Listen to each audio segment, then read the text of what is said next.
Assalamu alaikum. I am Rubina Abdul Sattar, Assistant Professor in English, JT Art, Science and Commerce College for Women, Malegaon, Nasik. Class SYBA. Subject English. Drama S1. The drama's name is Arms and the Man, written by G.B. Shaw. Dear students, today we will discuss about the themes of the play Arms and the Man. Theme, that means a subject of a talk or an artistic piece और a topic means जो central point होता है, जो एक idea एक thought को लेकर writer चलता है, तो उसके बारे में यहाँ पे हम लोगों को देखने को मिलेगा। तो वन बाय वन हम इसके बारे में डिस्कस करेंगे। तो यहाँ पे बहुत सारे टॉपिक्स हैं, लाइक क्लास है, डिसइल्यूजनमेंट ऑफ वॉर है, ब्रेवरी है। इसके बारे में हम लोग एक के बाद एक डिस्कस करेंगे। तो फर्स्ट जो थीम है वो है class, that means status, position. Through out the play ये हमें देखने को मिलेगा कि किस तरीके से पोजीशन, क्लास, स्टेटस, सोसाइटी में जो कैरेक्टर्स का स्टेटस है उसको मेंटेन करने में लगे हुए होते हैं सारे characters. Class has a large and continuous presence in arms and the man. इस प्ले में क्लास जो है, स्टेटस, पोजीशन जो थीम है, ये कंटिन्यूअस उसकी प्रेजेंस है। थ्रू आउट द ड्रामा हम लोगों को ये देखने को मिलेगा। The Petkoff's upper class pretensions are portrayed as ridiculous and consistently played by for laughs। तो जो पेटकॉफ फैमिली है, मेजर पेटकॉफ है, कैथरीन पेटकॉफ है एंड राइना पेटकॉफ, वो ऑल द टाइम अपनी जो अपर क्लास प्रिटेंशंस होती है, वो अपने आप को अपर क्लास प्रिटेंड करते हैं। ये एक रिडिकुलस मैनर में वो प्रिटेंड करते हैं और ये एक ऑडियंस के लिए एक लाफ का सब्जेक्ट है कि ये अपनी जो क्लास होती है, जो उनके पास लाइब्रेरी होती है, उनकी जो इलेक्ट्रिक बेल होती है, और वो अपने आप को प्रिटेंड करते हैं कि हम लोग एक अपर क्लास से बिलोंग करते हैं। तो उनकी जो प्रिटेंशंस है इसमें प्ले में बहुत ही वेल मैनर्ड में पोर्ट्रे की गई है, जो कि बहुत ही रिडिकुलस है। The families pride in their so-called library, a sitting room with a single bookshelf becomes a running joke throughout the play। जो फैमिली का प्राइड है, पेटकॉफ फैमिली जो अपने आप को एक अपर क्लास से बोलते हैं कि वो लोग एक अपर क्लास से बिलोंग करते हैं, और वो ऑल द टाइम अपनी एक लाइब्रेरी है जो कि एक सिंगल बुक शेल्फ पर डिपेंड है। वो एक सिर्फ सिंगल बुक शेल्फ होता है उनके सिटिंग रूम में, उसमें एक सिंगल बुक शेल्फ है जिसको वो लोग लाइब्रेरी का टाइटल दिए हुए हैं। वो ऑल द टाइम अपनी लाइब्रेरी को बताते रहते हैं कि we have a library. Shaw praises the family's more local and humble roots, admiring the oriental decorations in Raina's bedroom. Shaw जो है पेटकॉफ फैमिली को जो उनकी ये है प्रिटेंशंस है उसको प्रेजेंट किया है, लाइक जो रायना का उसको एडमायर करने का, अप्रिशिएशन करने का, जो उसका बेडरूम को वो ऑल द टाइम जो उसकी डेकोरेशंस को लेकर बातें कर रही होती है, वो अप्रिशिएशन करती है, एडमायर करती है, उसको यहाँ पे जीबी शॉ ने प्रेजेंट किया है। And describing Catherine's earthy local beauty, और कैथरीन की जो अर्दी लोकल ब्यूटी है, तो कैथरीन एक जो हाउस वाइफ है और रायना की मदर है, वो अपनी जो ब्यूटी है वो उसको सजाने संवारने में, उसके घर को डेकोरेट करने में लगी हुई रहती है। उसको यहाँ पे बहुत ही अच्छे मैनर में डिस्क्राइब किया जीबी शॉ ने। In contrast he condemns and mocks their attempts to conform to romantic notions of what nobility means। और यहाँ पे in contrast of that GB Shaw ने क्रिटिसाइज किया है और मॉक किया है उनकी जो अटेम्प्ट है, उनका जो अटेम्प्ट करते हैं वो all the time to conform to romantic notions. वो रोमांटिक नोशंस, जो रोमांटिक आइडियाज हैं कि नोबिलिटी का मतलब क्या है, उसको यहाँ पे जीबी शॉ ने प्रेजेंट किया है और कंडेम किया है, दैट मीन्स क्रिटिसाइज किया है। Raina's outdated Viennese fashions and Catherine's tea gown are treated as ridiculous। और यहाँ पे जीबी शॉ ने फर्दर डिस्क्राइब किया है कि राइना का जो आउटडेटेड वियनीज फैशंस है या जो कैथरीन का टी गाउन है, उसको एक रिडिकुलस मैनर में प्रेजेंट किया है कि वो ऑल द टाइम अपने फैशंस एंड गाउन्स के बारे में वो लोग बातें कर रहे होते हैं। कैथरीन ऑल द टाइम अपना एक टी गाउन पहनी हुई रहती है कि हम लोग एक अपर क्लास फैमिली से बिलोंग करते हैं like this. Lucas struggle demonstrate many of the effects of class in Bulgarian society. हमने पेटकॉफ फैमिली को भी देखा जो कि अपनी क्लास अपनी पोजीशंस और स्टेटस जो कि सोसाइटी में वो मेंटेन करना चाहती हैं उसके बारे में हमने देखा। अभी नेक्स्ट जो कैरेक्टर है वो लोका है, वो भी यहाँ पे थ्रू आउट द प्ले अपनी जो स्ट्रगल है वो अपने आप को एक क्लास में एक बल्गेरियन सोसाइटी में अपने आप को एक अपर पोजीशन देना चाहती है। लोका जो कि एक मेड सर्वेंट है, फीमेल सर्वेंट है पेटकॉफ फैमिली में, उसकी स्ट्रगल को यहाँ पे प्रेजेंट किया गया है बाय दी जीबी शॉ। और वो थ्रू आउट द प्ले एक फाइट कर रही है अपनी क्लास को लेकर अपनी पोजीशन को लेकर। She feels restricted bye her station. वो ऑल द टाइम जो उसकी पोजीशन है एज अ सर्वेंट उसकी वजह से रिस्ट्रिक्टेड फील करती है कि वो एक बंदिश में है। which condemns her to a life where reading books is considered presumptuous। और वहीं पर उसकी जो पोजीशन है जिसकी वजह से वो एक बंदिश में फील करती है कि बुक्स वगैरह पढ़ना ये की अपर क्लास की हैबिट होती है, उनकी जो प्रैक्टिस होती है। लाइक रायना जो ऑल द टाइम एक बुक पढ़ रही होती है यार, वो उसका जो फर्स्ट एक्ट में उसके बेडरूम का सीन भी दिखाया गया था, उसमें भी वो एक बुक पढ़ रही होती है। तो यहाँ पे वो लोका जो है एक रिस्ट्रिक्शन में अपनी पोजीशन की वजह से फील करती है अपने आप को। Using her wit Louka manages to escape these boundaries achieving equality with the wealthy Sergius. और इसी स्ट्रगल में उसने अपनी जो विट होती है अपनी जो सूझबूझ होती है उसको यूज करती है और वो अपने आप की जो बाउंड्रीज होती हैं उससे स्केप आउट होती है। मीन्स वो एक सर्वेंट के तौर पर अपने आप को कभी भी रहने नहीं देना चाहती है और वो इससे उस बाउंड्री से स्केप आउट होती है और वो अपना जो अचीव गोल रहता है वो अचीव करती है लाइफ में कि वो एक अपर क्लास से बिलोंग करे कभी ना कभी। तो वो उसी कोशिश में वो कामयाब भी होती है और सर्जियस को वो ट्रैप करती है और अपने प्यार के जाल में फंसाती है और उससे लास्ट में उसकी मैरिज भी होती है। नेक्स्ट जो थीम है तो यहाँ पे हम लोगों ने बहुत क्लास जो थीम है दो डिफरेंट कैरेक्टर्स ने किस तरीके से क्लास थीम को रिप्रेजेंट किया है उसको देखे कि डिफरेंट कैरेक्टर्स जो है अपने कैरेक्टर की वजह से कैरेक्टर के थ्रू उस थीम को बहुत ही वेल मैनर्ड में प्ले किया है। नेक्स्ट जो थीम है वो क्या है, डिसइल्यूजनमेंट विथ वॉर।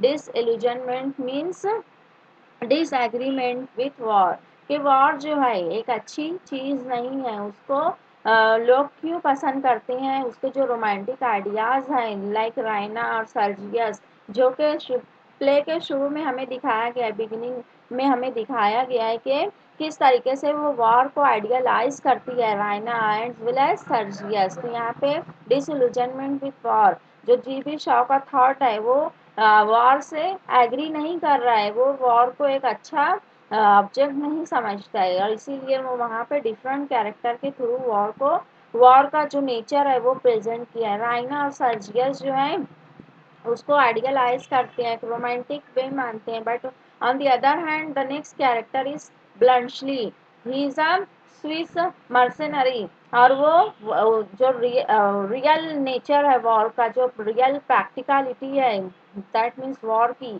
उसको यहाँ पे प्रेजेंट किया है। तो देखते हैं उसके बारे में कि क्या है इसमें। The play discusses how war is made and how it is fold. तो प्ले में यहाँ पे डिस्कस किया गया कि वॉर किस तरीके से लड़ी जाती है और किस तरीके से इसको जीता जाता है and how both sides try to seek for peace at the close of it. And दोनों साइड्स जो हैं एक पीस के लिए लड़ रहे होते हैं और एक विक्ट्री के लिए उन दोनों साइड्स में लड़ाई होती है। जो वॉर होती है बैटल फील्ड पर तो दोनों साइड जो है इसी कोशिश में लगे हुए रहते हैं कि उनकी जीत हो। Indeed, the play's title is a direct quote from Virgil's Aeneid, the Roman epic that glorifies war। तो इसमें प्ले में जीबी शॉ ने इस प्ले को जो है कहाँ से लिया है, एक एपिक है जो कि वर्जिल्स एनीड है, एक रोमन एपिक है, उससे उसमें उस एपिक में वॉर को ग्लोरीफाइज किया गया है, वॉर को एक अप्रिसिएशन दिया गया है। तो उसी के टाइटल, उसी से इस का टाइटल लिया है आर्म्स एंड द मैन। उसी वर्जिल्स एनीड रोमन जो एपिक है उसके कोट से इसको इसका टाइटल लिया गया है, प्ले का टाइटल लिया गया है कि कैसे वहाँ पर वॉर को ग्लोरीफाइज किया गया था। बट इस ड्रामा में आर्म्स एंड द मैन में जीबी शॉ ने डिसइल्यूजनमेंट दिखाया है वॉर को लेकर। Shaw used this quote ironically, GB Shaw जो है उस कोट को यूज किया इन आयरॉनिकली मैनर में कि किस तरीके से एक एपिक में दूसरी तरफ जो है उसको अप्रिशिएट किया जा रहा है। But on the other hand GB Shaw ने उस कोड को आयरॉनिकली मैनर में प्रेजेंट किया है कि वॉर जो है अच्छी नहीं है, drawing attention to how war should not be seen as romantic. Means ये यहाँ पे जीबी शॉ ने एक हमारी अटेंशन वॉर की तरफ की है कि किस तरीके से वॉर जो हम लोग उसको एक आइडियलाइज्ड मैनर में उसको देखते हैं, एक रोमांटिक मैनर में देखते हैं कि वॉर होगी, एक टीम जीतेगी और हमारी जो भी टीम जीतेगी उसको एक रिवॉर्ड मिलेगा। तो यहाँ पे जीबी शॉ का यहाँ पे एक व्यू है कि वॉर जो है कभी भी रोमांटिक नहीं हो सकती, उससे सिर्फ यहाँ पे डिस्ट्रक्शन होगी। The Serbo Bulgarian war is not addressed directly in the text. जो सर्बो बल्गेरियन वॉर का यहाँ पे रेफरेंस लिया गया है ड्रामा में, तो यहाँ पे डायरेक्टली टेक्स्ट में उसको प्रेजेंट नहीं किया गया है, बल्कि that is the historical template on which Shaw basis his production. बल्कि यहाँ पे जीबी शॉ ने उसको हिस्टोरिकल टेम्पलेट जो है सर्बो बल्गेरियन वॉर उसको अपनी प्रोडक्शन का बेस बनाया है, उसका सिर्फ एक रेफरेंस लिया है वहाँ से। Bluntschli is a Swiss mercenary who has hired himself to the Serb cause along with soldiers from other nations.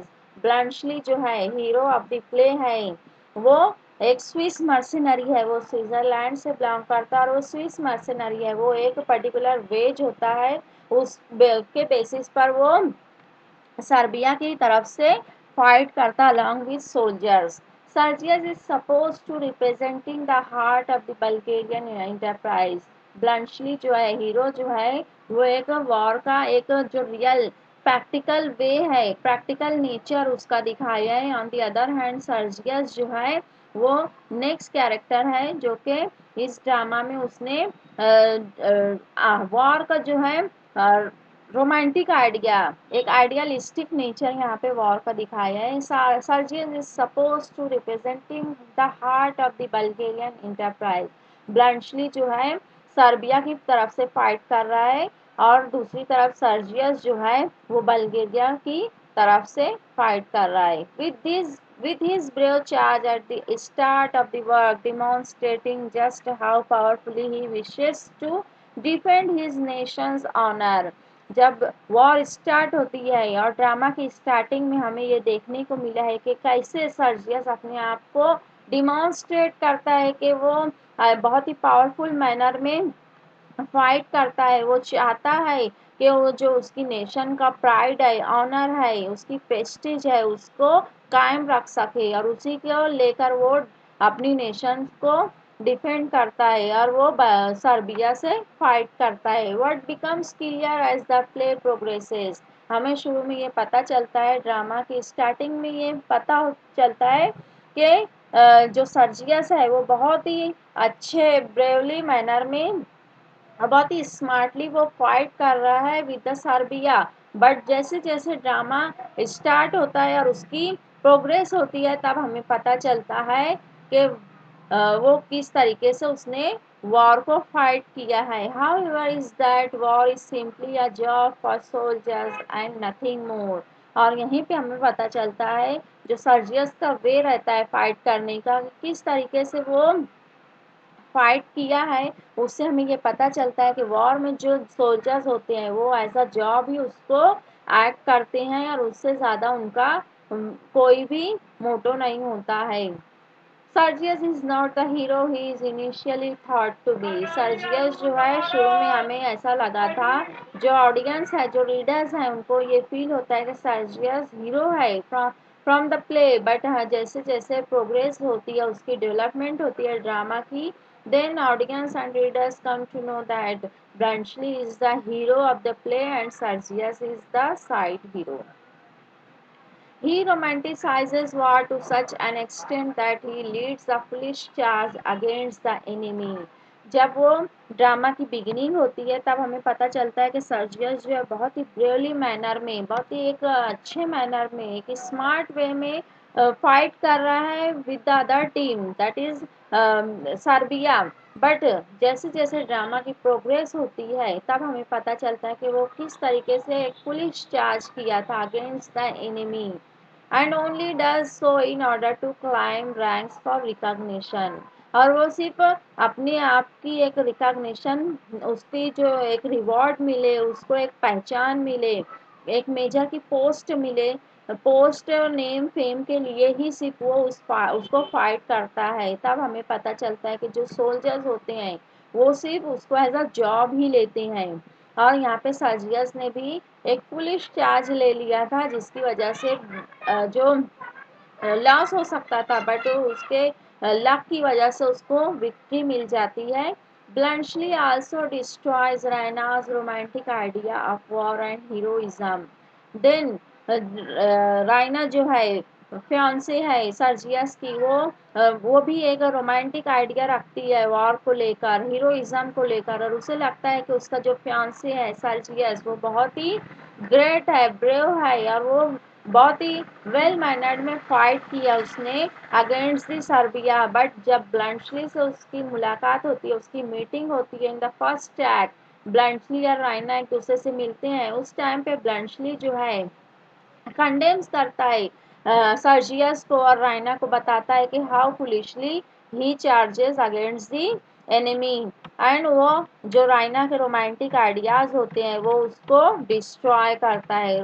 Raina को ये पता चलता है वॉर को लेकर, लॉ को लेकर जो उसको रोमांटिक आइडियाज होते हैं, वो शैटर होते हैं, डिस्ट्रॉय होते हैं, और उनकी प्रैक्टिकलिटी के बारे में उसको पता चलता है। When he proves that the best soldiers are often not identified as such on the outside, और वो प्रूव करता है कि जो बेस्ट सोल्जर्स होते हैं, वो उनको कभी भी एक आइडेंटिफिकेशन, उनकी एक रिकॉग्निशन उनको नहीं मिलता है, बल्कि उसको जो कमांड कर रहे होते हैं, बैटल फील्ड पर जो सोल्जर्स लड़ते हैं, उनको उसका रिवॉर्ड नहीं मिलता है, बल्कि उसकी जो कमांडर होता है, उसका जो लीडर होता है, उसको रिकॉग्निशन मिलती है, एक रिवॉर्ड मिलता है, एक नेम मिलता है।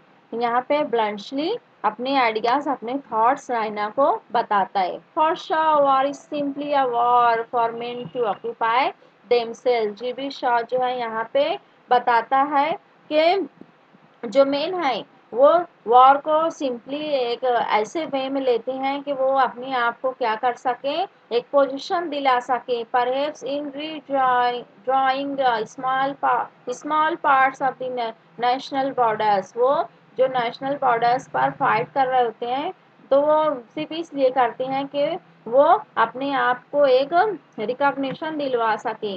Though Catherine and Raina are seemingly dependent upon the outcome of the war, और यहाँ पे जो है कैथरीन और Raina, Catherine is the mother of Raina, and Raina जो है प्ले की हीरोइन है, उन लोगों, वो पूरी तरीके से डिपेंड होते हैं आउटकम ऑफ द वॉर, वो वॉर पर ही डिपेंड होते हैं, उसका जो भी आउटकम आएगा, मीन्स उससे रायना जो है वो फियांसे सर्जियस की, अगर उनकी जो टीम है, मीन्स जो बल्गेरिया है, अगर वो उसको विक्ट्री मिलती है, तो रायना, तो उसका जो फियांसे है सर्जियस, उसको एक रिवॉर्ड मिलेगा, और कैथरीन जो के मेजर पेटकॉफ की वाइफ है, उसको भी एक रिकॉग्निशन मिलेगा। और वो लोग क्लास के लिए, हम इससे पहले जो थीम डिस्कस कर चुके हैं, उसमें कैथरीन और रायना का भी हमने देखा है कि वो किस तरीके से अपनी पोजीशन सोसाइटी में शो ऑफ करते हैं।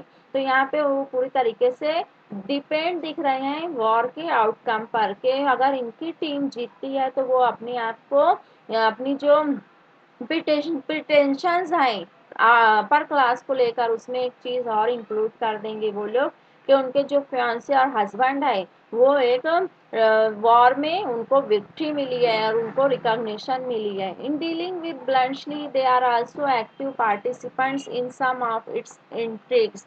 और यहीं पर वो कैथरीन और राइना का पार्टिसिपेशन भी दिख रहा है कि किस तरीके से वो लोग ब्लंशली को जो इंट्रिग्स है मीन्स वो जो यहाँ पे आकर छुपता है रायना के बेडरूम में बल्गेरिया में, वो एक सर्बिया की तरफ से फाइट कर रहा है, बट वो एक एस्केप्ड सोल्जर होता है जो कि बैटल फील्ड से भागा हुआ है, अपनी जान बचाकर वो भागता है। तो वो वहाँ पर रायना के बेडरूम में आकर छुपता है। तो किस तरीके से उसकी जो इंट्रिग्स है उसमें वो लोग पार्टिसिपेशन देते हैं, उसको वहाँ से छुपाकर उसको भगाते हैं वो लोग, उसको शेल्टर देते हैं, उसको खाना देते हैं, किस तरीके से वो लोग फूड उसको प्रोवाइड करते हैं। यहाँ पे उन लोगों का पार्टिसिपेशन हम लोगों को देखने को मिला है। In sheltering an enemy and ultimately marrying him, वो किस तरीके से एक एनिमी को शेल्टर किए हैं और किस तरीके से राइना जो है लास्ट में उसकी मैरिज होती है ब्लंशली के साथ, जो कि एक एनिमी है, मीन्स वो अदर टीम से है, वो सर्बिया की तरफ से फाइट कर रहा है, इसलिए यहाँ पे उसको एनिमी दिखाया गया है। They add to the argument that war and its divisiveness can be meaningless। और यहीं पर जो डिफरेंट कैरेक्टर्स हैं लाइक राइना एंड कैथरीन, तो वो लोग यहाँ पे ये दिखाए हैं कि जो उनका पार्टिसिपेशन है, उनका जो एक्शन है ड्रामा में, कि वो किस तरीके से एक एनिमी को जो उनका अपोजिट साइड से फाइट करने वाला है उसको वो लोग शेल्टर दिए, उसको फूड प्रोवाइड करते हैं और उसको वहाँ से भागने में मदद भी करते हैं। तो यहाँ पे वो एक अपने एक्शन के थ्रू वॉर के जो आइडियाज़ हैं उसको यहाँ पे प्रेजेंट किया है कि जो वॉर की वजह से डिविसिवनेस मीन्स डिवीजन हो जाता है दो टीम के बीच में, दो कंट्रीज के बीच में, दो नेशंस के बीच में, तो वो मीनिंगलेस है कि एक पॉइंट पर हम लोग आकर एज अ ह्यूमन बीइंग सोचते हैं। नेक्स्ट थीम जो है वो है ब्रेवरी, मीन्स यहाँ पे जो नेक्स्ट टॉपिक डिस्कस किया गया है by the GB. Shaw through out the drama वो है ब्रेवरी। तो देखते हैं कि किस तरीके से ब्रेवरी है जो सेंट्रल पॉइंट है ऑफ डिस्कशन, किस तरीके से देखते हैं। At the beginning of the play, beginning के प्ले के बिगिनिंग में Sergius like both Catherine and Raina imagines bravery as the will to undertake glorious and theatrical actions। जब ड्रामा की बिगिनिंग होती है, ड्रामा स्टार्ट होता है, उस टाइम पे कैथरीन और राइना के बेडरूम में कम्युनिकेशन कर रहे होते हैं और उनकी बातों से पता चलता है कि वो लोग सर्जियस जो कि राइना का फियांसे है वो किस तरीके से उसको अप्रिशिएट कर रहे हैं, एडमायर कर रहे हैं, और उनके बातों से, उनके कम्युनिकेशन से, उनके डायलॉग से ये पता चलता है कि वो ब्रेवरी को लेकर क्या सोचते हैं, कि उनके ख्याल से ब्रेवरी जो है वो क्या है कि एक ग्लोरियस और एक थेट्रिकल एक्शन लेने को क्या कहते हैं, ब्रेवरी कहते हैं। This belief leads the young Bulgarian major to lead a regiment of cavalry against a line of machine guns, कि किस तरीके से एक मेजर जो है Bulgarian major that means Sergius जो एक रेजिमेंट को लीड कर रहा है, एक पूरे ट्रूप को, एक पूरे आर्मी को लीड कर रहा है, वो किस तरीके से एक कैवलरी चार्ज लेता है against the other team that means Serbia, कि किस तरीके से वो अपने एनिमीज के अगेंस्ट में चार्ज ले रहा, किस तरीके से फाइट कर रहा है। Despite his dumb luck, the action identifies him as an incompetent and somewhat ludicrous figure, halting his advancement in the ranks। के किस तरीके से वो उसके डिस्पाइट हिज डम लक, वो अपने डम लक के बावजूद भी वो किस तरीके से मीन्स वो अपनी जो एक्शंस है वो एक पूरी आर्मी को खतरे में डाल देता है, वो बहुत ही फुलिशली चार्ज लेता है अगेंस्ट एनिमीज। वो एक बहुत ही मीन्स ये बोलेंगे कि वो इनकॉम्पिटेंट है उसकी जॉब के लिए, वो एक पुलिश पर्सन है, वो अपनी जॉब को अच्छे से प्रेजेंट नहीं करता है वहाँ पे, और वो एक मीन्स सिर्फ एक रैंक की वजह से कि उसके पोजीशन जो उसके ये है आर्मी में पोजीशन है, वो उसको एक रैंक मिल सके, उसको एक अपर पोजीशन मिल सके, सिर्फ वो उसको ध्यान में रखता है और एक पूरे रेजिमेंट को, एक पूरी आर्मी को, एक पूरे ट्रूप को वो खतरे में डाल देता है। लेकिन एनिमीज जो सर्बिया है उनके कुछ ये अ, गोलियों के कमी की वजह से वो उनकी टीम जो है हार जाती है और इनकी टीम जो है दैट मीन्स बल्गेरिया जो है उसको विक्ट्री मिलती है। When he returns at the end of the war, Loka challenges his romantic notions of bravery. तो यहाँ पे कैथरीन और सर्जियस एंड राइना के आइडियाज दिखाए गए हैं, किस तरीके का आइडिया है उनको ब्रेवरी को लेकर। लेकिन ऑन दी अदर हैंड हमें एक कैरेक्टर है लोका जो कि उसके आइडियाज, उसके थॉट जो है डिफरेंट है ब्रेवरी को लेकर। और वो जब ये सर्जियस जो है वॉर से रिटर्न का होता है, रिटर्न बैक होता है और वहाँ पेटकॉफ फैमिली में आता है, तब लोका उसको चैलेंज करती है। जो उसके रोमांटिक नोशंस है, रोमांटिक थॉट है ब्रेवरी को लेकर सर्जियस के, उसको चैलेंज करती है क्योंकि लोका के आइडियाज डिफरेंट होते हैं। वो लोका जो है बोलती है कि किसी भी आर्मी को मीन्स किसी भी जो एनिमी है उसके अगेंस्ट कोई ग्लोरियस एक्शन लेने को ब्रेवरी नहीं कहते हैं, बल्कि उसके आइडियाज डिफरेंट होते हैं। अभी हम लोग उसके जो लोका के थॉट हैं ब्रेवरी को लेकर वो देखेंगे अभी। Sergius admits that carnage is cheap, anyone can have the will to inflict violence. यहाँ पे सर्जियस जो है एडमिट करता है, वो उसके आइडियाज बताता है कि जो कोई भी वायलेंस चाहता है वो बहुत ही चीप है, कार्नेज इज चीप। उसको ये वो अपने थॉट, अपने आइडियाज बताता है कि अपना व्यू पॉइंट बताता है कि जो कोई भी ऐसा पर्सन है जो कि वायलेंस चाहता है वो चीप है, वो वायलेंस जो है वो डिस्ट्रक्शन सिर्फ लाता है, वो एक अच्छी चीज नहीं है। लोका submits that the subtle bravery required to live outside social rules and constraints is more worthy of praise। लोका यहाँ पे फिर अपने आइडियाज बताती है ब्रेवरी के लेकर, उसके जो आइडियाज होते हैं कि उसके पॉइंट ऑफ व्यू से ब्रेवरी क्या है, वो बताती है कि जो सोसाइटी के रूल्स हैं, सोशल रूल्स एंड कांस्टेंट है, जो ट्रेडिशन है, उससे हम आउटसाइड जाकर कोई एक्शन ले उसको वो कहती है कि ये मोर वर्दी है प्रेस का, ये एक ब्रेवरी है उसके ख्याल में कि जो भी सोसाइटी के रूल्स हैं, रेगुलेशंस हैं, जो ट्रेडिशनली चला आ रहा है उसको अगर हम लोग गलत बोलते हैं, अगर वो गलत है तो ये एक ब्रेवरी है उसके ख्याल में और एक ये प्रेज का, एक अप्रिसिएशन का एक्शन है। At the place and Sergius demonstrates this particular kind of bravery and play के एंड में सर्जियस जो है डिमॉन्स्ट्रेट करता है अपने एक्शन के थ्रू जो लोका के आइडियाज होते हैं कि ब्रेवरी जो है सोसाइटी के अगेंस्ट में जाकर कोई एक्शन लेना, दैट इज ब्रेवरी। तो वो वहाँ पे वो एक्शन डिमॉन्स्ट्रेट करता है और वो क्या करता है, when he embraces Louka in front of the others and agrees to marry her. वो लोका एंड सर्जियस का सेक्रेटरी अफेयर चल रहा है और वो लोका उसको बोलती भी है बहुत बार कि वो सबके सामने, पेटकॉफ फैमिली के सामने, सोसाइटी के सामने उसको एडमिट करे एज हिज लवर, बट वो उसको एडमिट नहीं करता, उसको एक्सेप्ट नहीं करता है सोसाइटी में, उसको इंट्रोड्यूस नहीं करवाता है as his lover. But at the end of the play, at the finish of the play, Sergius जो है वो अपना एक जो ब्रेवरी, जो लोका का थॉट है कि ब्रेवरी जो है वो किस टाइप की होनी चाहिए उसको डिमॉन्स्ट्रेट करता है और लोका को पूरी पेटकॉफ फैमिली के सामने और सोसाइटी के सामने उसको एग्री करता है, उसको एक्सेप्ट करता है as a his wife.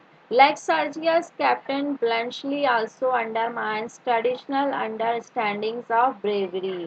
Sergius की तरह ही कैप्टन ब्लंशली जो है वो भी जो ट्रेडिशनल रूल्स हैं उसको, ब्रेवरी के जो अंडरस्टैंडिंग्स हैं उसको समझता है और लास्ट में वो उसको प्ले करता है। He tells Raina that there are two types of soldiers, young and old, not brave and cowardly. वो राइना को बताता है कि दो टाइप के सोल्जर्स होते हैं, एक या तो यंग होते हैं या तो ओल्ड होते हैं, ना कि ब्रेव एंड कावर्डली, ना कि कोई ब्रेव हो और कोई कावर्ड हो या बुजदिल हो। The young are too inexperience to know true fear. वो बताता है कि जो यंग सोल्जर्स होते हैं वो बहुत ही इनएक्सपीरियंस्ड होते हैं, वो कम एक्सपीरियंस वाले होते हैं, टू नो ट्रू फियर। जो ट्रू फियर होता है उसको इनएक्सपीरियंस्ड होते हैं उसमें। And the old have reached their age by championing सर्वाइवलिज्म और हीरोइक्स। जो ओल्ड वन होते हैं वो चैंपियन होते हैं इन द सर्वाइवलिज्म और हीरोइक्स। वो चैंपियन होते हैं किस तरीके से सर्वाइव कर सकें। The Swiss mercenary is willing to face danger when necessary. Swiss mercenary जो कि ब्लंटली जो है वो बोलता है कि वो फेस करेगा डेंजर को, लेकिन कब, जब के नेसेसरी होगा, जब उसकी लगेगा कि वो बहुत ही नेसेसरी है, वो इम्पोर्टेंट है वहाँ पे डेंजर को फेस करना, तब वो उस डेंजर को फेस करेगा। ना कि but he does not act in ways that court death and is always really to avoid fight. वो बोलता है कि जब उसको लगेगा कि उस डेंजर को फेस करना वहाँ पे नेसेसरी है, उस टाइम पे ही वो डेंजर को फेस करेगा, ना कि उस टाइम पे जब उसको एक डेथ मिल रही है और वो उसको एक्सेप्ट कर रहा है उस डेथ को, और वहाँ पे वो हमेशा के लिए फाइट करने से रह जाएगा। तो वो वहाँ पे ऐसी नहीं चाहता, इसलिए वो चाहता है कि वो डेथ को मीन्स डेंजर को उसी टाइम पर फेस करे जब वो नेसेसरी हो। सो यहाँ पे हम लोग बहुत सारी थीम्स देखे हैं, कुछ थीम रह गई हैं जो कि हम लोग नेक्स्ट वीडियो में डिस्कस करेंगे। यहाँ पे हम लोग हमारी जो थीम है उसको टू बी कंटिन्यू करते हैं, क्योंकि जो नेक्स्ट वीडियो में हम लोग इसको डिस्कस करेंगे। So best of luck, thank you.